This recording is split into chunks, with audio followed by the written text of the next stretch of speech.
Jessamine County Public Library and the Nature Reliance School present Vital Survival, a 12-part series that will cover the essential knowledge and skills you need to be prepared for disaster and emergency situations. Today's lesson will include an introduction to the course and discuss the basic gear you need to have ready should it be necessary to spend a night or more outdoors.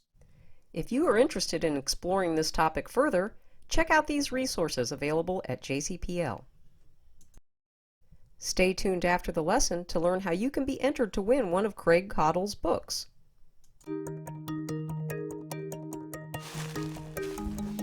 Hey there, I've got two questions for you that you need to be able to answer about yourself. Number one, can you positively respond in a crisis or a disaster? And number two, if you had to spend an unexpected night or maybe even more outside, do you know how to do that safely? That's two questions. Ask yourself. That's what this course is all about. I'm going to take you through the mindset, skills, tactics, and gear that you need to positively answer both of those questions. This course was designed specifically for families and those interested in disaster readiness to be more prepared no matter what the situation is.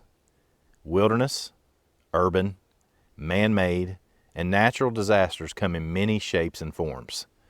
We want to prepare you to handle, again, the mindset, skills, tactics, and gear that you need to be prepared. I'm Craig Caudill, Director of Nature Reliance School. I have written 2 books and co-authored 2 others on the topics of backcountry skills, disaster readiness, and survival. All of those are Amazon bestsellers.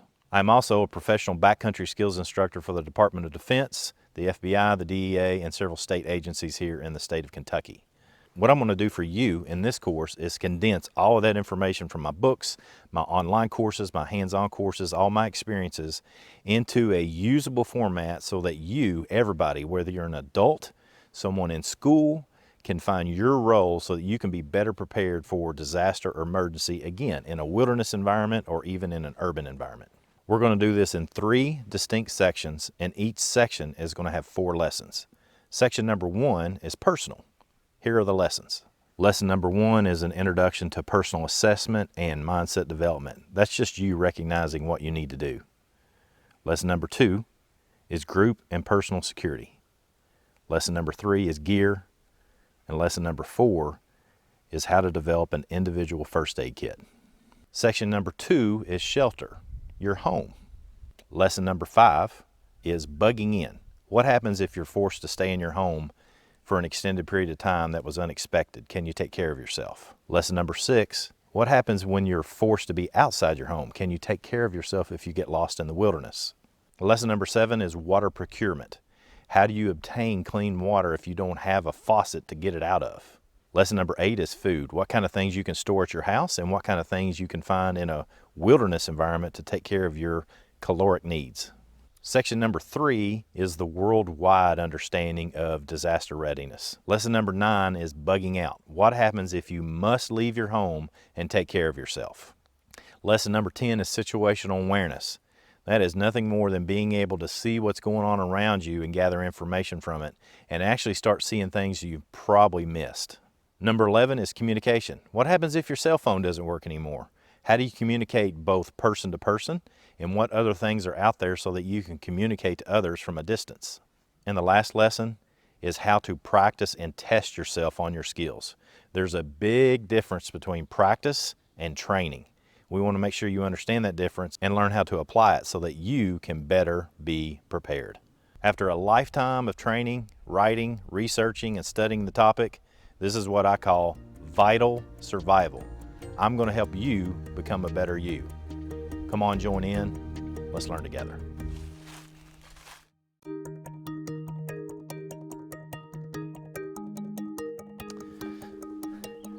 Hey everybody, Craig Caudill, Director of Nature Reliance School. Check it out. Everybody wants to know, what kind of stuff do you need to be prepared? Probably got a surprise answer for you here. Do you think it's a pack this big, it has all that kind of stuff in it, or something about this size? The surprise is you don't need a whole lot of stuff to be able to survive. Everything that I need to survive, I can fit in this pack right here. Don't get me wrong, I can put some extra stuff in here. It makes me a lot more comfortable. What we're going to look at are what I consider the 10 essential things that we need to be able to take with us whenever we want to take care of our survival or preparedness needs. As far as the 10 essentials are concerned, there's actually 5 that I feel like you must take with you whenever you're going to go into a wilderness setting, or even if you're at home, you need to have something like this close by so that you can be able to take care of your needs. Let's take a look at each one of them. First off, you need to have good clothes on. So if you're going to go into a summertime situation where you're going to be sweating, you want to have something where you can hold moisture on you that'll cool you off, like cotton. But if you're going into a wintertime setting and you're wearing cotton, it's still going to hold that moisture and that's going to cool you down. So make sure you're wearing clothes that are going to be suitable to the environment that you're going in. I'm a big fan of something as simple as a garbage bag, which does not take up much space in your pocket or in your pack, whatever it is that you have, because this has a lot of uses. Let me talk about a few of them. First off, if you don't have a rain jacket, all you need to do is cut a hole in the bottom of it, put it over top of your body, and you have an immediate rain jacket. Secondly, you can lay it down on the ground, and when you lay it down on the ground, if the ground is wet, that's going to keep you dry so that you can lay down on something that is not wet. Next, if you don't have a sleeping pad, what you can utilize the garbage bag for is to fill it full of leaves or grass or something of that nature, and then you basically create yourself a mattress that you can utilize in a wilderness area. The next thing you need to be able to do is build a fire, and we're going to go over this later in detail in another lesson. However, carrying a lighter is a really useful tool to be able to help you start a fire. So have permission from your parents if you're a young person, and if you're an adult, make sure that you have a lighter in a way that you can store it so it does not get wet. Next, you need to have some sort of cutting tool. I'm a big fan of multi-tools and all the different things that they can do. One of the things that they do very well is they typically have a really good knife on them, like this one right here. And this knife is going to be really useful in an urban setting as well as in a wilderness setting. Number 4, you need to be going into a wilderness setting with your body hydrated. It means you need to drink water every day, and you need to have a water bottle that goes into the woods with you, into a wilderness setting if you're going hiking, or even if you're going out to play. Make sure that you're drinking plenty of water so that you can stay hydrated. I'm a big fan of, and we'll talk about this later as well in another lesson, but I'm a big fan of taking a metal cup when I'm going and hiking and camping and stuff of that nature. That way I have a way that I can boil water that I find in the environment. Last but not least, some sort of cordage. This just happens to be paracord, but you can find any string or cordage and utilize it effectively. This has so many uses. It's very valuable for you to be able to take some cordage with you. And as you look at it, these 5 pieces, which are essential pieces of gear that I feel like you need to take into the wilderness with you every time you go, are not going to take up that much space. They're not very expensive at all. So just about anyone can afford this and take it with them every time they go.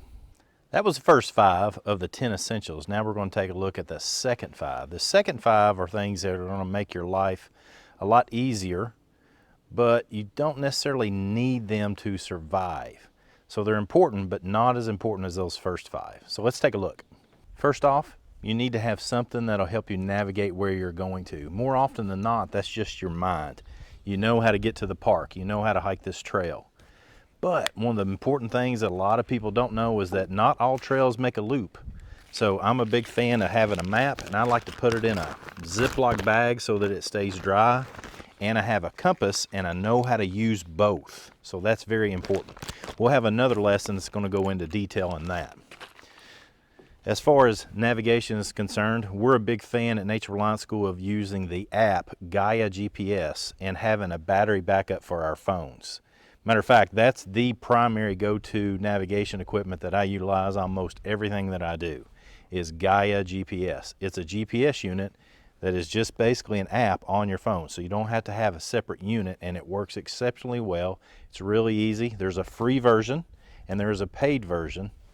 Secondly, as we are going to go into detail in another lesson, first aid supplies. So I'm just going to briefly mention them here, but you need to take some first aid supplies with you whenever you're going to go into particularly an overnight situation. Flashlight. It doesn't have to be a monster one either. You can see that I carry a flashlight with me everywhere I go on my car keys in a situation where I am unexpectedly caught outside. So that's always with me. Snacks.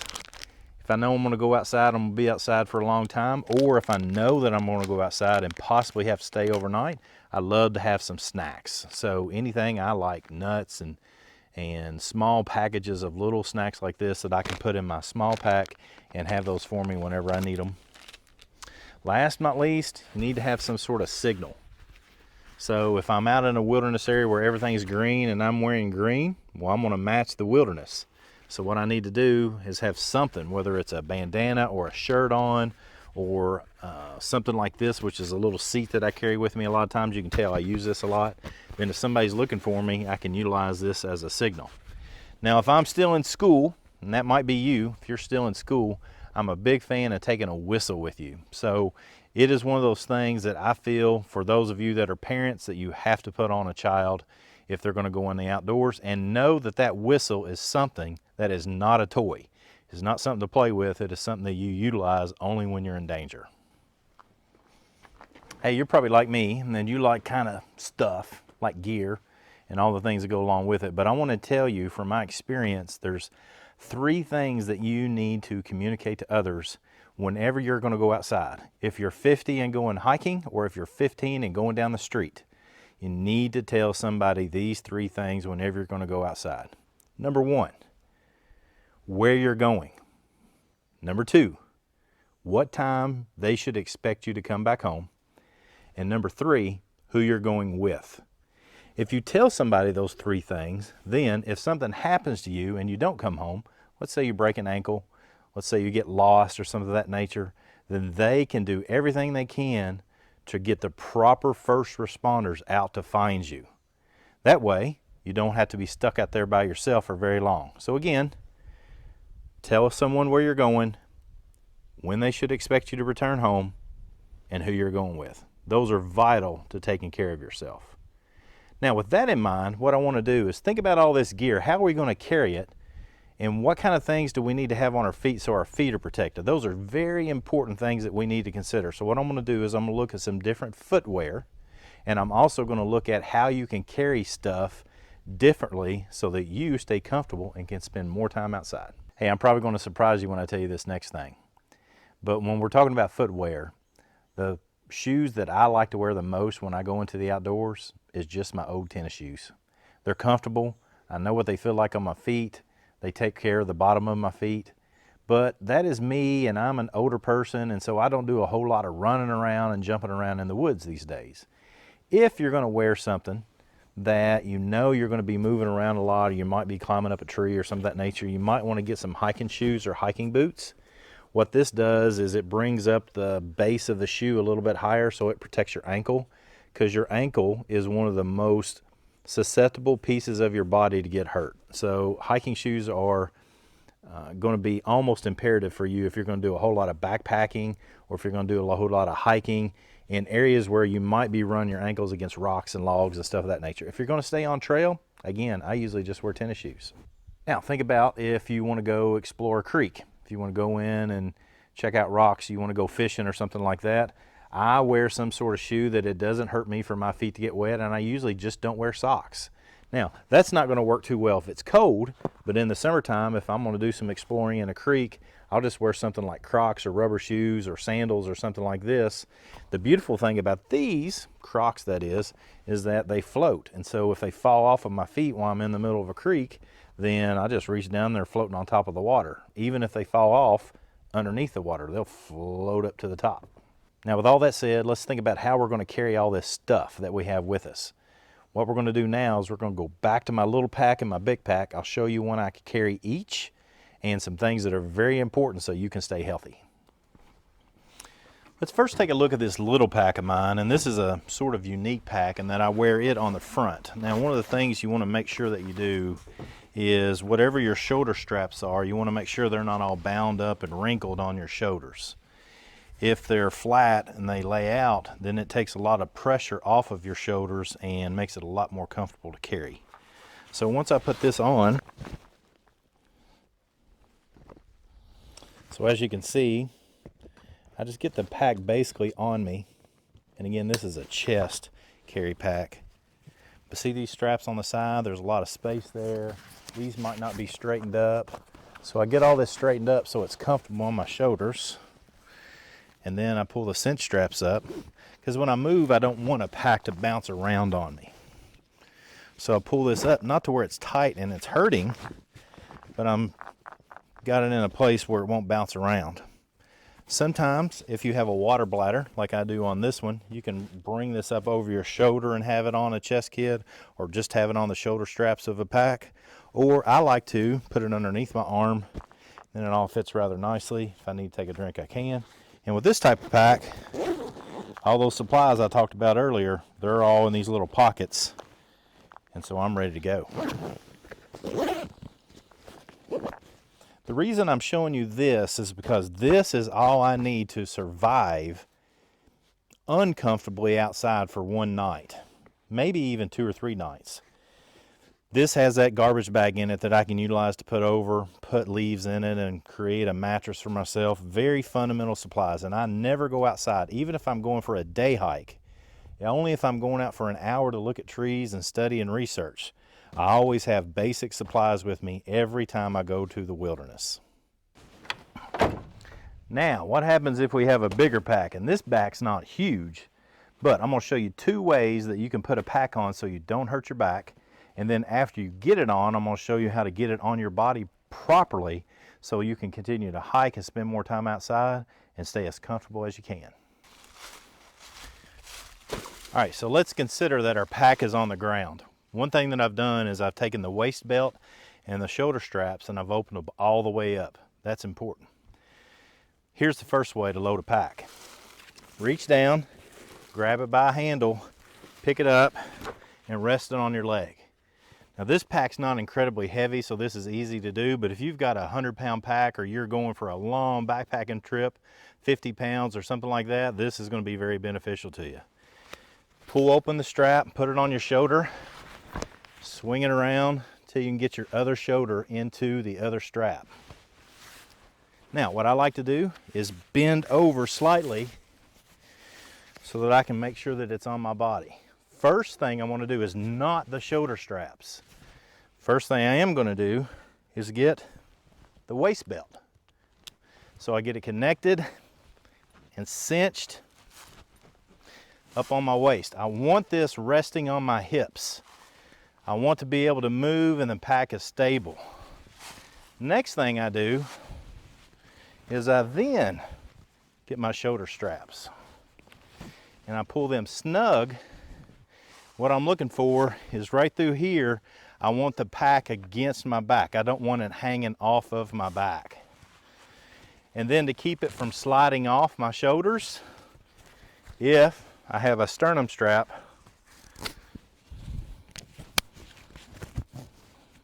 I'll pull that. This keeps the shoulder straps where they need to be. Now I can move, bend over, squat down, pick up stuff, and the pack's right where it needs to be. Now let's look at the second way to put a pack on. Now this is what I do when I have a pack that's really heavy. I'll lay it upside down in front of me, grab it by the sides, a good grip, squat it up with my legs instead of picking it up with my back, pick it up and over my head so that my arms slide through the straps, let it slide down my back. And the rest of cinching everything up is just like the first time. That's just lesson 1, you all. We got a whole lot more stuff to cover. We're going to take a look at all these gear pieces and how to put them to use. We're going to build fires, build shelters. We're going to show you how to do some first aid. We're going to do all kinds of cool stuff together. But that's the gear. This is how to put some of it on. Come on, join in. Let's learn together. According to Craig, what are the 5 most important pieces of gear to have with you in an emergency situation?